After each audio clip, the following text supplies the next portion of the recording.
मालपाणी राहणार गंगापूर तालुका जिल्हा औरंगाबाद। महाराजांकडे मी 13-14 वर्षापासून येतो मलकापूरला। महाराजांनी मला लग्नाची जी तारीख सांगितली होती 2 जुलै, महाराजांच्या आशीर्वादाने त्याच तारखेला माझं लग्न झालं। त्याच्यानंतर दुसरा अनुभव, माझा व्यवसाय त्यावेळेस पूर्णपणे ठप्प झाला।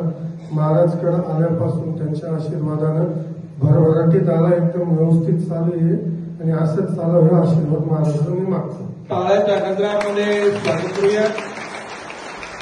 हे सांगतोय माझं लग्न होत नव्हतं त्यावेळेस वय किती होतं बाबा तुझं?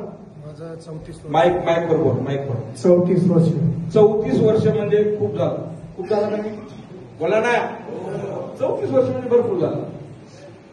34 वर्ष वय झालं होतं, लग्न होत नव्हतं। मग ते आले, आशीर्वाद घेतला आणि लग्नाची तारीख किती दिली बघा? 2 जुलै। जो 2 जुलैला तारीख लग्नाची, तोंडातून जो शब्द बाहेर पडतो तो पडला तो पडला। आता कधी कधी काय झालं ना, मी ऑगस्ट मधली पण तारीख देतो, त्यावेळेस लग्नाचा सीझन नसतो, पण लग्न त्याच तारखेला होणार। तुम्ही म्हणा असं कसं काय? नाही तर तसंच, आमचं तसंच आहे।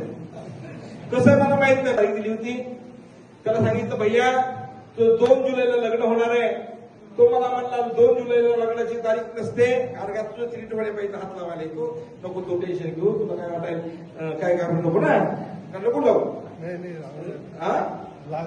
लावू का नको बघा, तुला नीट व्हायचं करायचं का? हा मग कसं करतो मग तू काही करायला।